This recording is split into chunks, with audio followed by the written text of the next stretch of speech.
teams who consider themselves contenders for the American Football Conference. Our lead coming from the Charm City. They got together there and was billed as a heavyweight matchup, early season heavyweight matchup in the first quarter of the NFL season. And you had Josh Allen and the Bills. They were strutting around. Look at us, smelling themselves, Buffalo, paying a visit to Lamar Jackson and the Ravens, who got off to the slow start, but won against the Cowboys, trying to make it 2 in a row. You had Mike Tirico and Chris Collinsworth. They had the call on NBC, living the island life here. And how did that go? Early season litmus test. Okay, so we know what happened. Maybe you didn't see the game, but I guess it depends on what side of the aisle you're sitting on. Because Derrick Henry, king for the day. Derrick Henry had 199 yards, rumbling and stumbling. Not a lot of rumbling and not a lot of stumbling. 199 yards. Lamar Jackson had not one but 2 touchdowns, and he got it done. 2 touchdowns through the air, 2 and 1 on the ground, so that my math says that's 3. The Ravens made mincemeat out of buffalo meat, and Josh Allen 35-10. Good afternoon, good evening, and good night on a Sunday night. Henry took the first handoff that he got, 87 yards to pay dirt, and that gave Baltimore the early lead. They never trailed. They led from pillar to post, and they win this game to get to 2-2. But the better story is in the losing locker room. Better story in the losing locker room. So let us discuss the question: where is the worry-o-meter? The worry-o-meter for the Bills, as we all knew this was a big spot for them to see if they were legitimate or not, and they went out there and just got punked. They got absolutely pantsed by the Ravens.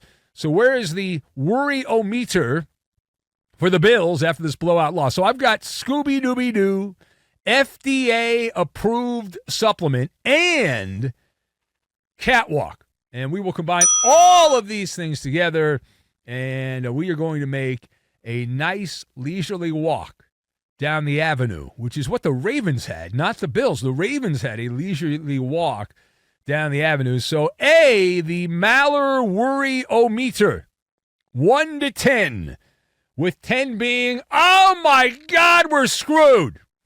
That's at the very top of the Maller worry-o-meter. But for the Buffalo Bills, I will be realistic. I will be grounded. I will not be a shock jock. I will not be trying to get attention here. But the Maller worry-o-meter, in this particular moment, we do the show today. We don't do the show tomorrow. That's the different show. Or the day after. That's another show. But in this moment, the Maller worry-o-meter, 1 to 10 for Buffalo, 8.0. 8.0. I am at 8.0 here. Now, we had mentioned in previous episodes that while Buffalo was enjoying early season success, that was a byproduct of a sugary sweet schedule to start the year. Wins over Alligator Arms Murray, the frauds that are the Arizona Cardinals every year. The Miami Dolphins, in a game where Tua Tagovailoa got knocked out probably for the rest of the year, if not for a good chunk of the year. And then Jacksonville. 3 teams that are puke. None of them are going to make the playoffs this year. They're all going to miss the playoffs. So Baltimore was the placement test. This was the measuring stick game. And imagine, if you will, a classic Scooby-Dooby-Doo meme.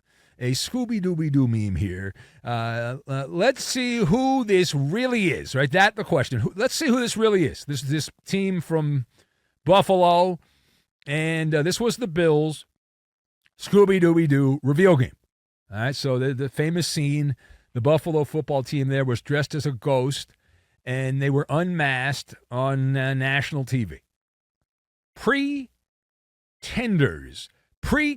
right? They flunked in every way possible. Every way possible, from the very basic bedrock of football, blocking and tackling. You had backups, and Buffalo did not have a lot of depth to start the year. It appears the backups suck and can't play, which is problematic, right? I would think. I'm not a Bills fan, but if your backups can't tackle, it's not like Derrick Henry was not going through would-be Buffalo defenders. There was no one there stopping. Derrick Henry. There were people that could have made plays that did not make plays. Now, page 2. Who is the real Josh Allen? So we know the Bills have questions on defense and just in general a laissez-faire approach to this particular game. But that noise you heard was the screech and scream coming from the campaign center. The campaign center for the Josh Allen Marching and Chowder Society MVP campaign, because that came off the tracks. That MVP campaign coming off the tracks in a large way. That was an elbow right to the solar plexus is what it was. Baltimore, defensively, coming into this game, not ranked in the top 20 in every key category. It's early in the year. Okay, well, that's all we have to go by. And this was statistically not a great Ravens defense. And yet, they were absolutely able to manhandle the Buffalo offense in this game. And you take a couple steps back, and I recall some conversations we had after the Jacksonville Monday night game.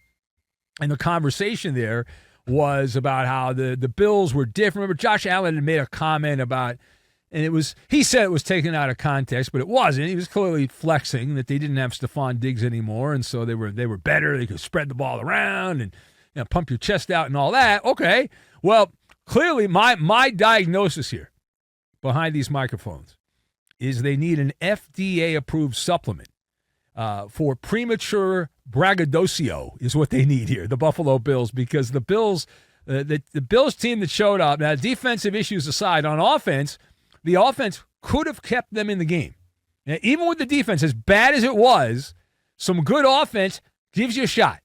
They had no chance. Mitch Trubisky was playing by the fourth quarter of the game. Right? He was playing in mop-up time at the end of the game because there was no wow factor. There was no there for the Buffalo Bills in this game. They were methodical. They were dull. It was yawn-inducing football, and they had a bunch. It would be like a baseball team with a bunch of punch-and-Judy hitters, and they needed that big moonshot, and they had no one that could hit the ball out of the ballpark in this game. Just 12 first downs, futile, 236 yards of offense on this night. Again, against the Ravens team, I know the pedigree of the Ravens is they're always a top 10 defense. Not this year, not so far. Not in the top 20 in most statistical categories. And Baltimore had almost double the yardage. And unless the Bills can find something somewhere offensively, this is how they're going to have to play, with this slow, no real chunk plays. They don't have any big-time players, unless they can go out and trade for Devontae Adams. The Raiders won without him. Well, they played the Browns, which is like barely an NFL team, the Cleveland Browns at this particular point, but they did win a game without him there. So we'll see what happens with that. But that's the top available receiver. The trade deadline's in early November. We're heading in a couple days here. We'll be into the month of October, so the trade deadline will be here before you know it. But the Bills have a bunch of rinky-dink wide receivers. That's what they have. All right, now, last word. On the other side, does this performance, a resounding win by Baltimore, does it budge the needle for Lamar Jackson and the Ravens? And I will be Benny Brightside on this. I didn't see it coming. We handicapped the game for the TV show. I did not expect this to be a blowout. I for some reason, I thought the Bills would actually compete here, and I didn't think the Ravens were that much better than Buffalo, and much to my dismay, that was the case here. But this, for Baltimore, this was a trip down the catwalk. And they're doing the peacock dance is what they were doing down the catwalk, where they're fluffing their feathers out and humming "I'm too sexy, ooh la la" as they go down the catwalk, because they were really hitting on all cylinders and all that, doing a little pirouette there with their feathers out on the catwalk for everyone to see. And the thing about domination, even if you took the 87-yard run away from Derrick Henry, say, well, that was an outlier. You know, that happens, but that's an outlier. So what did the Bills do the rest of the time? So the other 23 times that Henry carried the ball, he averaged 4.9 yards per carry. He went over 100 yards even without the 87-yard run. And now the asterisk, the yabbut, the yabbut is, well, it's late September. It's late September. It's a random week in the NFL. It's week 4 of the NFL schedule, so you don't get too excited about that. What is the kryptonite of Lamar Jackson? The kryptonite of Lamar Jackson is the fact that the playoffs in January football. That's where Lamar's exposed as a total fraud every year. It will continue until he proves that not to be the case. And for one night, despite that, for one night, the Ravens absolutely did push the needle the other way. They pushed the needle the other way here. But let's not forget that this same Baltimore team in that stadium a couple weeks ago got punked by Gardner Minshew, my guy, Gardner Minshew and the Raiders. In the fourth quarter, come back for the ages, for the greatness of the Las Vegas Raiders. And so now they have a letdown spot. Big TV win, prime time for the Ravens. Everyone will be kissing their ass for the next 48 hours, saying, watch out, Baltimore, the team to beat now. They've found themselves. And then they have to play Joe Burrow and the Bengals in Cincinnati. That'll be next week. In week number 5. All right, it is the Ben Maller Show. If you would like to be part, you can join us here. Speakeasy rules are in effect, but there are lines open. You can call up and scream and shout and all that stuff. Also on X, at Ben Maller. That is at Ben Maller if you'd like to be part of the program.